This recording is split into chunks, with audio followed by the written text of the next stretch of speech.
Hi, everyone, and welcome back. I first want to apologize for not releasing an episode last week. If you are a regular listener, you may have noticed that I did not release an episode last week, which is very, very unlike me. And I will get into why that happened in just a minute. And it's the basis for this week's episode, actually. But before we get into that, I just wanted to remind you to sign up for my weekly newsletter, the Midlife Guide. This is a great newsletter, guys. It is packed with wisdom, with actionable steps that you can take, with advice from myself, but also from guests that I bring on the podcast. Everything is based in either ancient wisdom traditions or modern science. So you know it's really reliable, and the things that I'm sending to you, the information I'm giving to you, really works, and it will help you to get closer to yourself, to get in connection to yourself, to get in connection with something larger than yourself, to start uncovering your purpose, to living your best midlife life, right? Whether that be, I have guests that are coming up who are going to talk about longevity, we're going to talk about hormonal health. We're going to talk about the science of Ayurveda, which is the sister science of yoga, and how amazing that can be for just living well into older age. I have so many amazing guests coming up. So it's just packed with wonderful, wonderful information that I think you're not going to want to miss. So sign up for it. It's in the show notes. There's a link in the show notes that I will put, or you can go to my website at katiefrenas.com, and you can sign up for it on my website. Now, this week's episode. So I'll first start by saying that I originally had the idea for this episode before things kind of went haywire. I was in yoga class and I was the practitioner that day. I was not the teacher, which is the beautiful thing about yoga, is that sometimes you're the teacher and sometimes you get to be the practitioner. And either way, you learn and you grow, which is pretty amazing. That day, I was the practitioner and I was having a day where I was just really feeling a lot more tired, a lot weaker. I don't know if any of you out there are experiencing these perimenopausal symptoms like I am, where some days you just feel a lot more tired than others, and some days your muscle strength doesn't feel as good, or some days I feel a lot stiffer than I do on other days. And so I was having one of those days where I was feeling all of the above. And I really decided to take it easy in class that day. I just did whatever I felt my body really wanted and needed. I stayed in poses as long as my body wanted me to stay in the poses. I skipped some things, I modified some things. I really made sure that I listened to my body that day, and did what it needed. And it's something that I do regularly. That's a practice that I have regularly. And it's something that I encourage my yoga students to do at the start of every single class. But I thought it would be a great podcast episode because that that concept, if we take it just in the yoga class, just in the asana practice, is a practice of self-kindness, which is one of the 10 ethical and spiritual guidelines of yoga. So I'm going to give you a little backstory before what we get into the meat of this episode, which is about self-kindness and about balance, about living our lives in balance, and how balance leads to nonviolence towards self or self-kindness. But to give you a little background, there are these 10 ethical and spiritual guidelines that are the root of yoga philosophy. They are called the Yamas and the Niyamas. And in case you don't know a lot about yoga philosophy, many people don't know much beyond the classes that they take. But yoga is actually a system of parts. And the parts actually work together to help the yoga practitioner live all of life with more skill and more ease. The goal of this system and science, it's actually a science as well, is to help the practitioner move towards freedom in their life, connection to themselves and to something bigger, and to self-realization. And it's a living organism, this system, and it's an 8-limb path. And you may have heard me discuss that previously. But these 8 limbs all work together, almost like an organism. So they have all the different parts, and together it's one organism. And if you know me, you know that my favorite thing in nature, although I love every single part of nature, but trees are my absolute favorite. I've felt deeply connected to trees since as long as I can remember. So I like to use trees as an example because they're my buddies. So if you think about a tree is an organism, but it has many different parts. It has its root system, it has its bark, there is a trunk, there are branches, there are leaves, right? So on and so forth. But you put all of those things together, and all of those parts come together to make the whole, and the whole is called a tree. But it all begins with a solid root system, because without that root system, the tree cannot grow, it cannot flourish, it cannot thrive, right? A dead root system is a dead tree. A tree can sustain a branch being cut off, its bark being damaged, even its trunk being damaged, its leaves coming off. It can sustain all of that. But if you damage the roots, then the tree ceases to be a tree, right? It dies off. And the niyamas, excuse me, are the roots of the yoga system tree. So if we look at the system of yoga, that 8-limb path of yoga being an organism, the roots of that organism, the thing that sustains that organism and keeps it flourishing and thriving and growing, are the yamas and niyamas. Me and my tongue-tied situation. I always apologize. Um, so there are 10 of them, and they are not rigid commandments. So I grew up as a Catholic where we had the 10 commandments, and those were pretty rigid rules. These are more like guidelines, and they help you walk through life with mindfulness, compassion, authenticity, meaning, and purpose. And all of those things that I just mentioned are what this show is about, right? It's how to walk through life with all of those components so that you can live life with more ease and more skills. You can, feel good in life, and to know how to navigate the sticky situations of life, right? Because life gets really sticky. And in fact, the past couple of weeks, that's what happened to me. So life got really lifey for me. I had a lot of things that were already on my calendar that were extra, that were planned. And then there were several illnesses that got thrown in there. And my son has a medical condition that really flared out of control. And there were a few other things that happened, and life got really lifey. And so when it came to my schedule and the time that I had, I realized that in order for me to release a podcast episode last week, I would have had to sacrifice sleep, or do it in a way that felt inauthentic, because I didn't feel like I was in kind of the headspace or the spiritual space to bring this information to you. I was just feeling like it would not be just like on the mat, where I was having the day on the mat where I said, I'm going to take things easy. I'm not going to take every pose. I'm going to rest when I need to. I'm going to modify when I need to. That is self-kindness or non-violence towards myself. And that's exactly what happened with releasing this podcast episode. I thought, if I force this episode, given all that else that's going on in my life, I will actually not be practicing what I preach, which is the first of these yamas and niyamas. It's called Ahimsa. And that means nonviolence or non-harming. That roughly translates. Ahimsa is nonviolence or non-harming. And it is the first of these 10 ethical guidelines, this root system of yoga.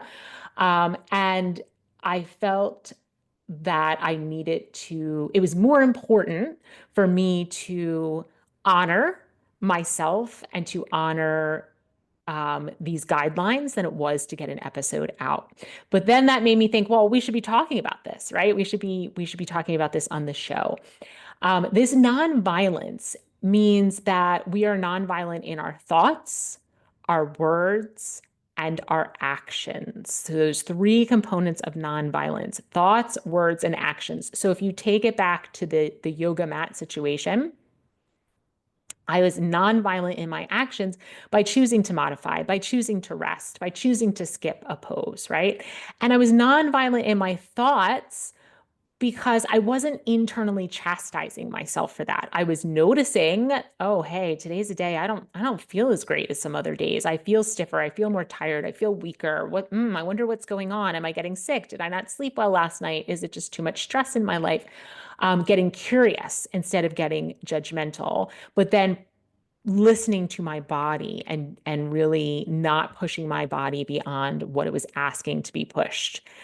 And when we come to the idea of nonviolence with, skipping last week's episode, again, my body was very tired. There was a lot of stress, that my calendar was packed for many weeks. This wasn't just last week. Unfortunately, things have been kind of haywire for about a month. So there's been a lot of stress. There's been a lot of just movement, action, things that had to be done. There's been a lot of emotional upheaval. And so I thought, well, I need to be nonviolent in my thoughts, words, and actions. So it would be harming myself. And I think ultimately you guys, because I think if I do this podcast from that place, right, from that place of resentment, fatigue, going against my body's wishes, that what you receive will not be beneficial to you, right? So by not doing the episode last week, I felt like I was not only practicing ahimsa or nonviolence towards myself, but also to you, the listener. And then I had to give myself grace for that. So again, nonviolence in those thoughts, like, of course I had some guilt about it. I had some, fear that you guys would not come back and listen again. I had some shame over, why can't I balance it all, right? These are all natural human emotions and thoughts. But then it's recognizing them, right? Being aware of them and saying, like, I'm human. My listeners will understand. They're human too. Their life gets lifey sometimes. And if what I'm providing to you is really valuable, then you will come back, even if I miss a week. And just surrendering to that and letting that be enough. So nonviolent in thoughts, words, and actions. So I'm gonna give you some examples of what this looks like. I'm giving you two of my own personal examples, but I'll go through some other kind of more generalized examples that maybe you can start seeing where you are being violent in your own life. And violent I think it's a pretty harsh word. And when I was first learning about ahimsa, I thought, well, of course, we're going to be nonviolent, right? We're not going around physically harming other people. That seems like a no-brainer. But then when I learned the deeper meaning of this ahimsa, I realized how violent we all can be towards ourselves and others on a regular basis without realizing it, right? Making this broad assumption that you are not ever intending to be violent towards yourself or others. But there's certain conditioning that we all have, and certain conditioning and certain conditions of our lives that promote violence towards ourselves and others in ways that we don't always recognize. So it begins with awareness, right? Everything begins with awareness, becoming aware of what it really means to be nonviolent or non-harming in our thoughts, words, and actions. And then becoming aware of when it shows up in our lives, and then creating the right circumstances that will help us to break those patterns, those thought patterns, those patterns of deeds or actions, and those, words that come out of our mouths. So we have to become aware of what it is, then aware of when it's happening, and then create the conditions that will help us to break those patterns. So let's just talk about where it can show up first, how we might see this. So I like to categorize it into three different categories: physical, verbal, and mental. So, and that kind of, if we're talking about thoughts, words, and actions, right? So, actions would be the physical form. So, this would be things that are pretty obvious, like physically hurting someone or an animal or even the planet, right? So, for some people, nonviolence means recycling. It means maybe you're a vegetarian or a vegan. It means just being environmentally aware and trying to do whatever it is you can do to protect the planet, reduce, reuse, recycle, these types of things. Maybe you're an advocate and you advocate for the planet. Maybe you buy a vehicle that consumes less or no gas, right? These are all non-violence towards the planet. Um, Non-violence towards animals, right? If you have a pet in your home, taking really good care of that pet and making sure you're meeting that pet's needs. Or maybe you're the person who likes to feed the stray cats or make sure the stray cats are neutered so that the population doesn't grow out of control. Or maybe you work at an animal refuge, whether it be a wildlife refuge or a domesticated animal shelter. These are all non-violence towards animals. And then, of course, people, right? We're not going to be physically violent towards people, but we can sometimes be verbally violent towards people. So that brings us to our next form of violence that can show up in our lives, which is the verbal form.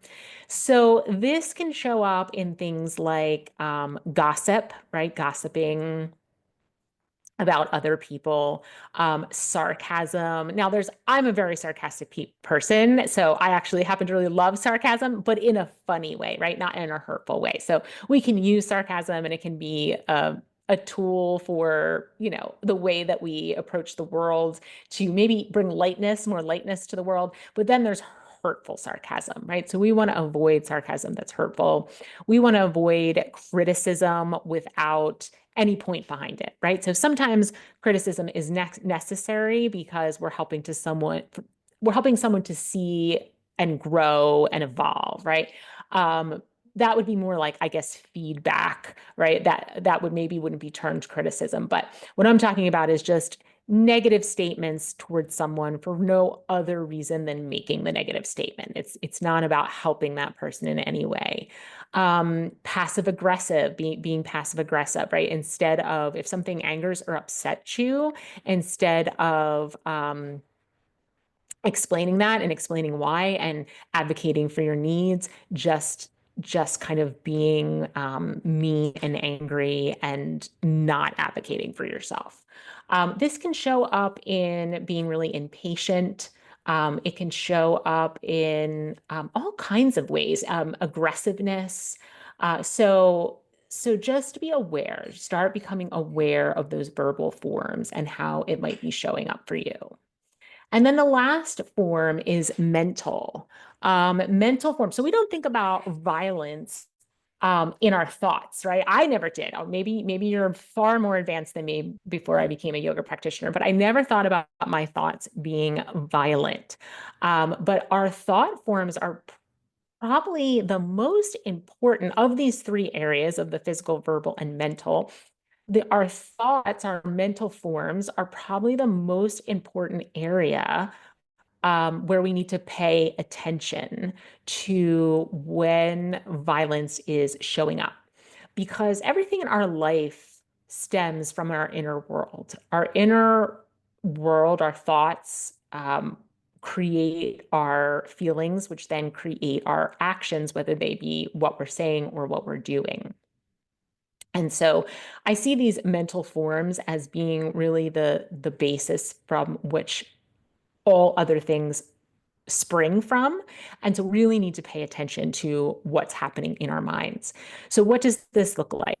How are we being violent or non-violent in our mental forms?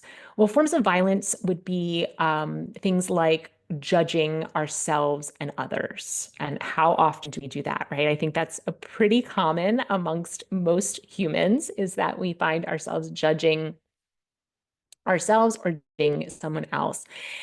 instead of getting curious or having compassion, right? Those would be the opposite of judging, right? We can look at a situation that we may not agree with, or a person or an action or something someone said, and we can have an opinion about it, right? We're allowed to have an opinion about it, of course.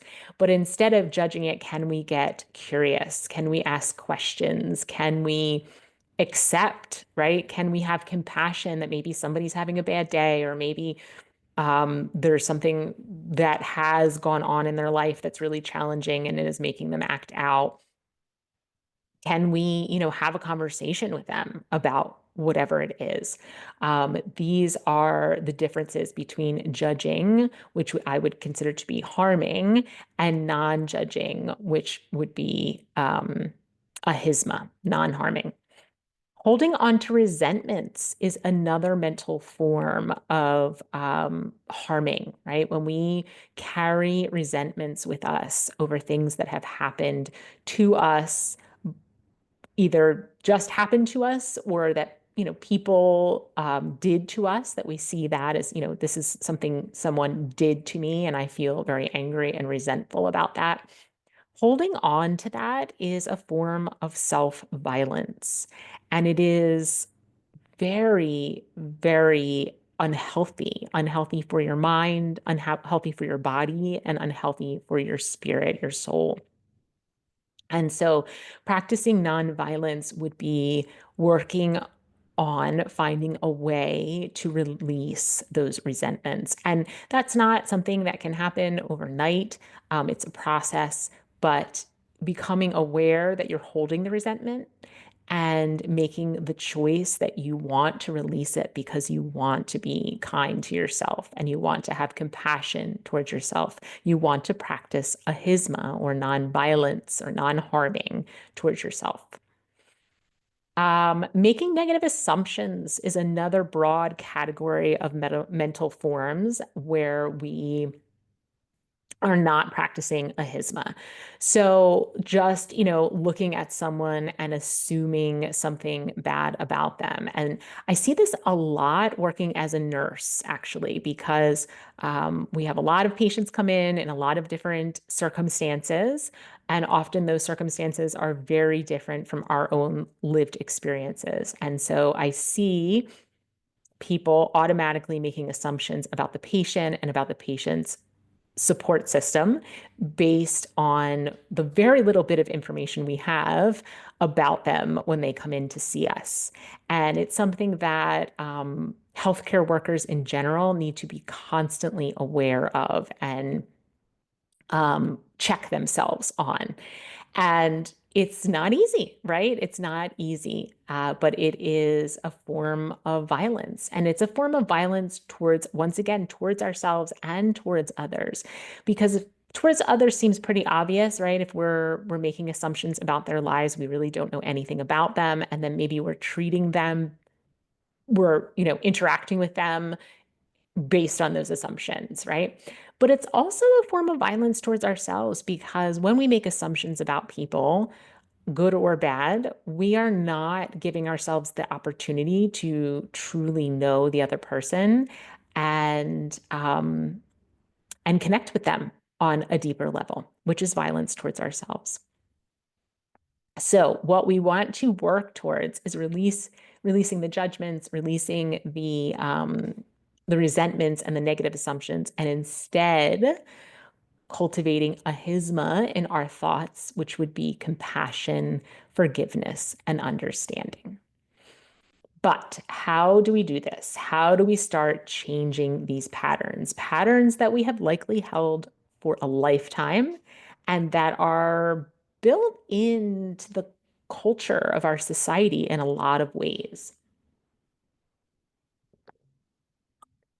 Well, there are three different ways to do this. Actually, four different ways. We need to build our capacity to live in balance, to be courageous, compassionate, and to love others. This week, we are only going to get into that first one, to live in balance. So How do we begin to live in balance? I will be going over um, uh, courageousness next week and compassion the following week and to love ourselves the following week. So this will be a 4 week series. But this week, we are only talking about balance. So, if we're going to live a life of ahimsa, of non-violence in our thoughts, words, and actions, we're going to need to attempt, right, to intend to strive towards our best selves. It is our best selves that will be able to resist the urge and defy the patterns of violence that we have fallen into in the past. The harsh self judgment, the impatience towards ourselves and others, the anger, the judgment, the gossip, the assumptions, and so on, right? These are patterns. And if we are tired, if we're stressed out, if we're in pain, if we're riddled with fear or anxiety, it becomes very difficult to draw on the strength that's needed to rise above these lower energies. And we can easily get sucked back in, right? We can easily get sucked back into those patterns. I like to think of this like parenting. So I know many of you listening are parents or, of kids of many ages, but I'm sure you've had this experience where maybe you have a certain rule in your house. For me, a great example is screen time, right? We have a lot of rules around screen time. I don't like the kids to have too much screen time. And particularly my son is a video game lover. The boy loves video games. And so we have very strict guidelines around that so that he gets to enjoy his video games, but he's not spending all of his time doing that. And most of the time, we follow those guidelines pretty well. But then there are those days that I am just so tired, and he's asking me for more video game time, and he's a great negotiator. My husband and I always joke that he's going to be a salesman or a lawyer because he's just fantastic at negotiating what he wants. And there are times when I'm really tired that I just give in and I say, fine, you can have an extra 30 minutes of screen time, or fine, you can watch TV, even though he's not supposed to be watching TV at that time, because I'm just so tired and I don't have the energy to negotiate back or to set the boundary or to, deal with the conversation that's going to happen afterwards. I'm just tired, right? And this is what it's like. That's a great example of what it's like to try to resist these patterns of, you know, of judgment, um, of violence in those three forms when we are out of balance. Because being tired is a form of being out of balance. And when we're out of balance in any area, whether it be physically out of balance, mentally out of balance, emotionally out of balance, it pulls us off our center. And then we just can't, it's really hard. It's much harder to make the choices that we know are the best for us and for those around us. So when we're in balance, we are internally peaceful. And that internal peace flows outwardly, and it creates peace in our outer lives. I love this quote by Panche Desai. He's a spiritual teacher, and he says, the universe rearranges itself to match your inner vibration. So what that means is what you are on the inside is what you will experience on the outside. So if we want to live a hisma, we need to create the internal environment where it naturally flows from us, right? It's in us. We feel nonviolent, we feel peaceful, and that peace flows outwardly. And in order to do that, one of the things we need to do, probably the first thing we need to do, is to live our life in balance. But balance isn't easy. So, all the time on this show, many things I recommend are simple, but not easy. Um, we have packed calendars, right? There is no space on our calendars with work, kids' activities, social activities, household duties and responsibilities, family obligations. We really pack our calendars. And it's also part of our cultural conditioning. There is this undercurrent in our culture that says we are not worthy if we are not busy, if we are not doing and accomplishing and producing, then we lack worth. And it's often an unconscious belief, but it is pervasive. And so we we pack our calendars with things. And we also have an unconscious fear that we'll miss out if we don't do something, if we don't accept that social invitation or sign our child up for that next activity or take on that next project at work, that not only will we be unworthy or less than, we might also miss out on something that will prevent our child from getting into the good college or from us to get the next good promotion, or somebody will think something bad of us, right? They will think negatively towards us. Maybe they won't invite us to the next social engagement, or maybe they'll talk about us behind our backs. And so we have all these things kind of going on that are encouraging us, both consciously and unconsciously, really pack those calendars. And what happens when we pack our calendars? We are tired, right? Because while our minds may be telling us that you need to be busy, that if you're not doing, what are you doing? Right. If you're just sitting there, then what's the point? Stillness is incredibly undervalued. Idleness, laziness, right? These are bad words in our culture. To be idle, to be lazy, to be still. These might as well be curse words. But our bodies tell us a different story, and especially in midlife, do they tell us a different story. The constant go, go, go leaves us feeling physically tired, emotionally disconnected, and spiritually empty. We we need to eat and eat well. We need to move our bodies. We need to rest our bodies, not just sleep, but rest, right? There's a difference between rest and sleep. Rest is that conscious, awake, um, non-movement. Okay. All of this takes some time. It takes time to sleep 8 hours a night. It takes some time to prepare healthy meals. It takes time to exercise, and to carve out time to be in stillness.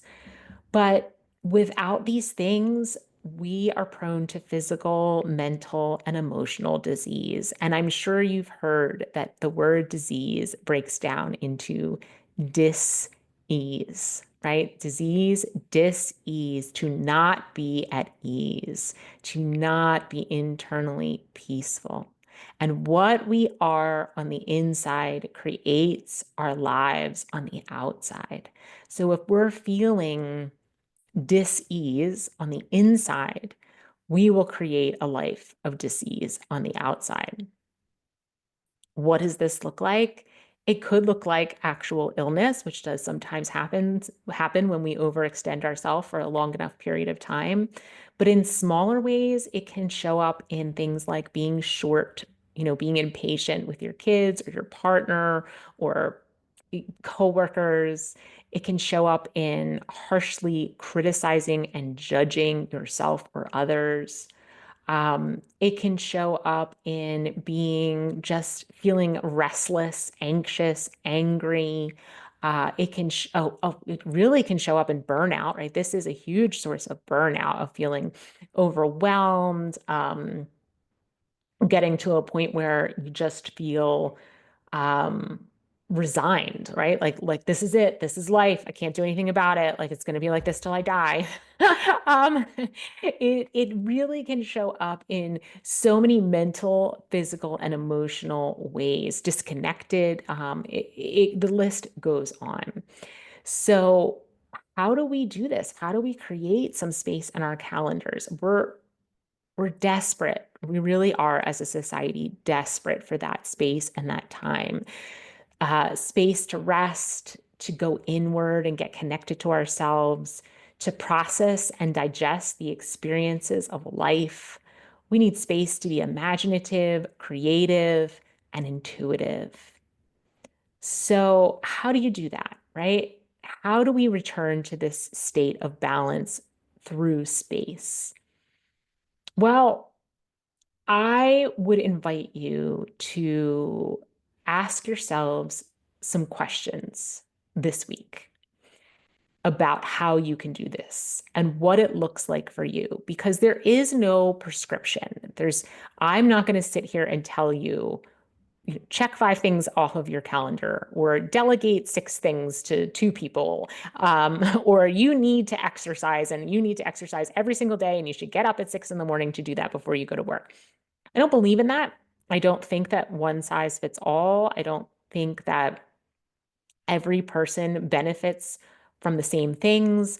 I think that we all need something different at different stages of our lives and on different days in the same stage of our lives, right? I just mentioned at the top of this show about my yoga practice. That day, I was feeling really tired and stiff and weak. The next day I showed up and I felt great. And I did, poses that were harder than what were called for. And I, did one